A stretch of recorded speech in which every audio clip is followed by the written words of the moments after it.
be discussing about a breaking news that here in Kano, you may have heard on previously that the Kano State Executive Council has held an extraordinary meeting where issues were discussed, including the relationship between Kano State Government and the Emirate. And at the end of it, there was a statement or briefing by the Secretary to the State Government, Alhaji Usman Alhaji, who announced that the Council unanimously approved the immediate dethronement of Emir Muhammadu Sanusi II, who was the 13th Emir of Kano and has been on the throne since the 8th of June 2014. And the statement from the Secretary to the State Government highlighted some of the reasons why the decision was taken by the Council. And with me to discuss more about this and to tell you more about such reasons by the State Executive Council, I have with me the Chief Press Secretary to Governor Abdullahi Umar Ganduje, Malam Abba Anwar, who will respond to some questions on this matter. Malam Abba, you're welcome. Thank you very much for having me. We've just heard the news and you were there during the briefing. Why was the Emir removed? Well, as you have just mentioned, that the removal was announced during the Executive Council meeting when the Secretary to the State Government, Alhaji Usman Alhaji, briefed members of the Council and the press that it was a unanimous decision by the Council under the chairmanship of His Excellency, my Governor, the Governor of Kano State, Dr. Abdullahi Umar Ganduje, that they approve the immediate removal, dethronement of the Emir of Kano, Malam Muhammad Sanusi II. And the reasons were given that the Emir was found in total disrespect to lawful instructions from the office of the Governor. The Emirate itself is being put in place by a law, so it is only natural that when you're occupying that position as an Emir, you also respect another constituted authority. So there is that total disrespect to instructions that are lawful, that are coming from the governor's office. So these, among others, were part of the reasons why the Emir was dethroned. And also, he is persistently resisting to respect, to obey invitations that are given to him for him to attend government functions and events.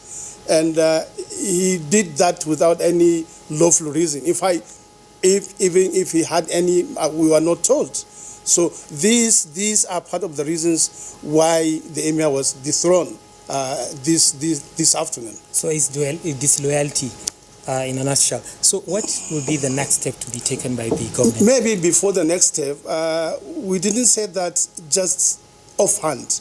We mentioned specific provision of the law that establishes the Kano Emirate councils, that we now give his breach of Part 3, Section 13, subsection A to E. So we didn't just remove him just by mere statement or without any, maybe without falling back to the set rules and regulations. And maybe the next step, I don't know, maybe we're too much in a hurry. We have a process of doing things. This thing was not done just like that. We followed some processes. We have procedures of doing everything. So after the removal, it is the process that will take its course. So I think people should just be watching. They will see what will happen next. Maybe because they are concerned with the vacuum to be created by this action. But the 14th Emir is currently undergoing investigation by the Kano Public Complaint and Anti-Corruption Commission. Why the investigation not completed and this action is taken? Yes, not only the Kano State Public Complaint and Anti-Corruption Commission, he was also he is under probe by the State Assembly. So this clearly tells you how in tune, how respectful we are to the separation of powers. The State Assembly is an independent body, so also the executive. So we cannot interfere in what the State Assembly is doing.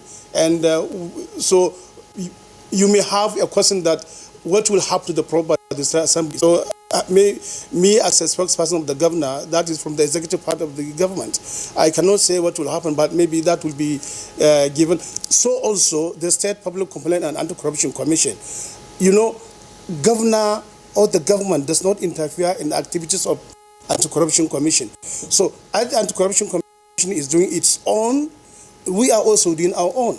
So, one cannot stop two from appearing. Okay, now is he going to be barred from Kano, or does the new Emirates law doesn't make any provision for that? Well, as I said earlier, there are processes of doing things. We now leave that process. We leave that procedure to take its course. Whether he will be barred in the law or not, whether this or that. But traditionally speaking, a town or a city does not have two emirs at a time.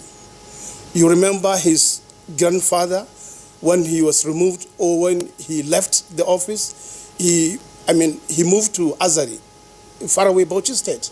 It was led Governor Abu Karimi, who now brought him back to Udin, which is also under Kano. So, there are processes of doing things, and people should just watch and be seeing what unfolds. Okay, Abba.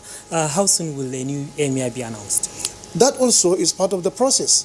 We have a law in place, and there are process and procedures of electing a new emir. We have kingmakers, that is reflected in the law that establishes the emirate. So there are procedures to follow. And it's not the governor that will now say so person is the emir, or so person cannot be an emir. So there are set rules and regulations within the law itself that establishes the emirate. So we also have kingmakers.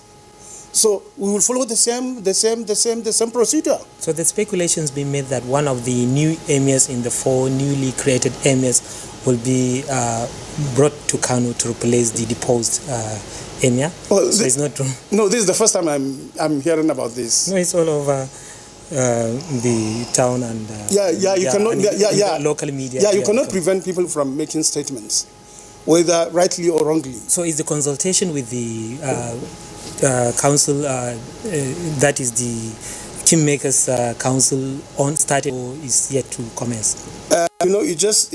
If the consultation even started before the decision was taken. Okay. If you were there and you were there, and I know you can recall that the Secretary of State Government said, before reaching to this decision, before we reach to this point, there were consultations by stakeholders. So consultations already started, and we are still in the consultation, and we will continue to be in the consultation.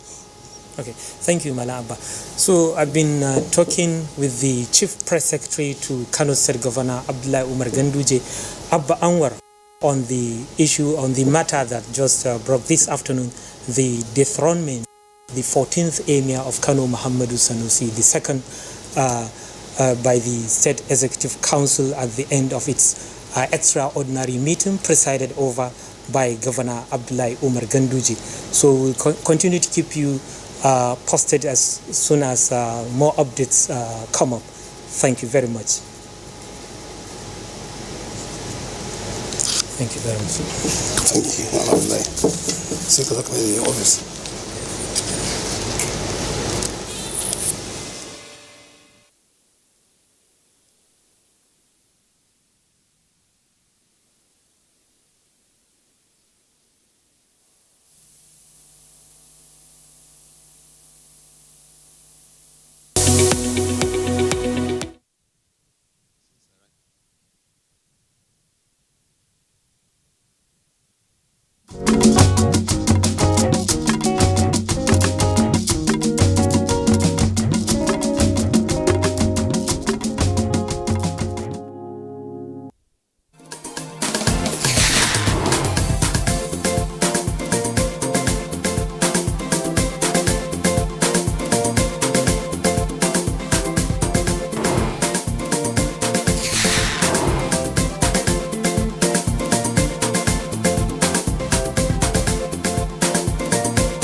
Strong women aren't simply born. We are forged through the challenges of life. With each challenge, we grow mentally and emotionally. We move forward with our head held high and a strength that cannot be denied.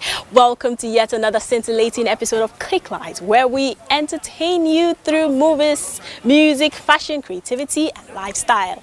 I am Ekemini Williams. Now, if you want to know what's on the plate for today, stick around. One buy all the drinks. You want pick up all the girls, you be hit up. Wonderful idea.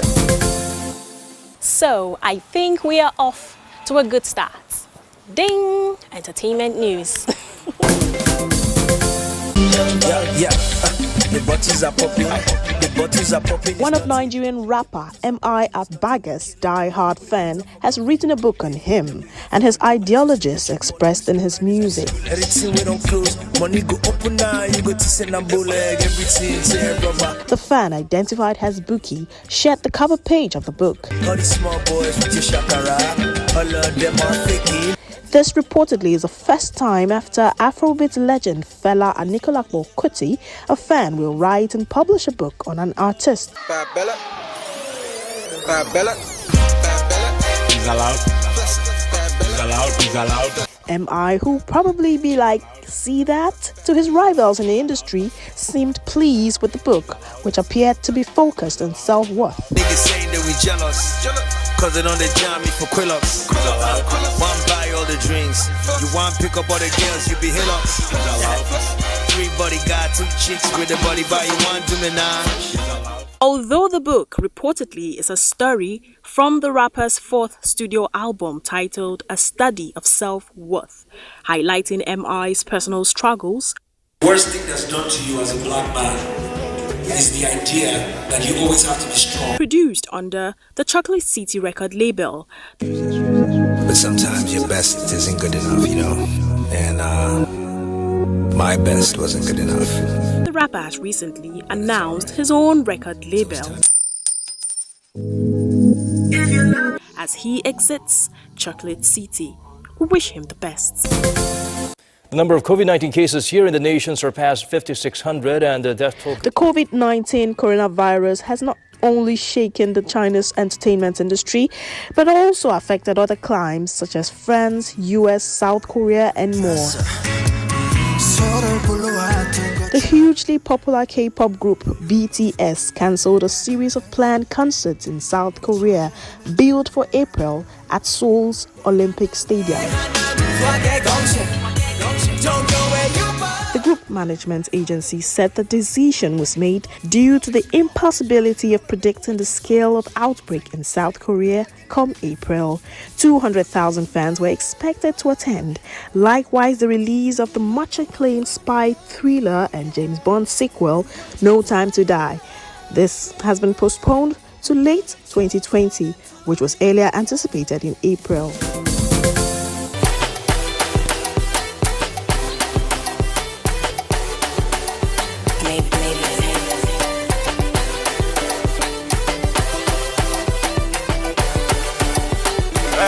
On a lighter note, Mavin Records boss Don Jazzy, with real names Michael Collins Adjere, has stirred curiosity and concern in the minds of his fans recently. Jesus, you love me too much, too much, too much, excess love.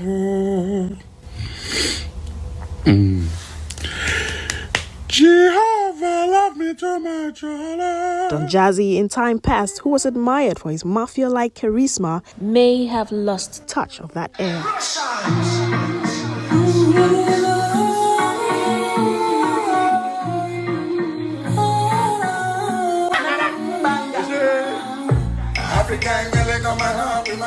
Many have attributed this latest confusing version of Don Jazzy to loneliness and delayed decision to walk a lady down the aisle. Let's gossip small. Don't judge me. However, the 37-year-old Mavin boss still has the Midas touch of churning out stars from his record label. Bigger than Mavin, don't be funny. Them they feel me from Ogogo Michael down to Asia, Colombia calling. Who they eat? say who they eat. I'm asking for a friend. I'm asking for a friend. Who they eat? I say who they eat. I'm asking for a friend. I'm asking for a friend. Can I be your side nigga? I send this up.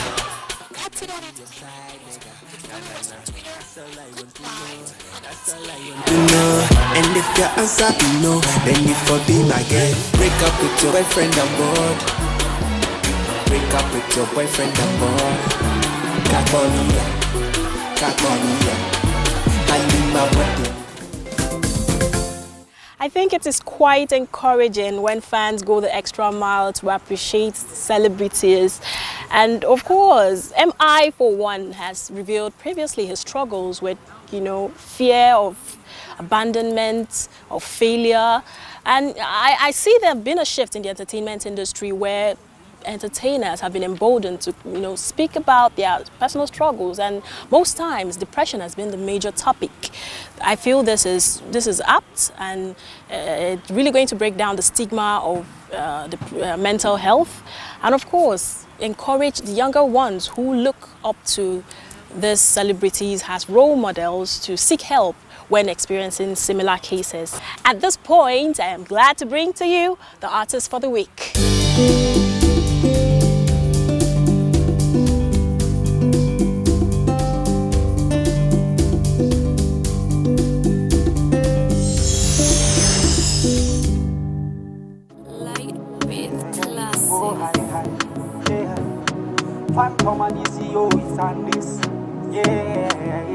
Oh, baby girl, you're my Georgie. Real African Bobby. You the life of the body. My name is Okita Gakuse, but you know me as the Phantom, the intellectual, lyrical, spiritual, sub-Saharan soundbender. And don't get it confused on, my style of music is Afrofusion. Girl, give my change over. She bring the light in. She give me leg over. I give her sliding. She tackle me for. Everybody's interested in growth. I myself, I want to grow as an artist. So I'm steady working in the studio, working on music with major producers, collaborating with other bigger artists also that are established and that can shed more light on my profile as an artist. Yeah, baby girl, your love is wicked. No go do the thing, no go cut my ticket. You want me one crush from long time. Girl, you know you want me one crush from long time. Baby girl, it's been ups and downs, so many ups and downs actually. Where I am right now is kind of in a transitional phase because I'm a bit away from the media and everything. I'm working on new music, but some highlights have been, first of all, the release of my mixtape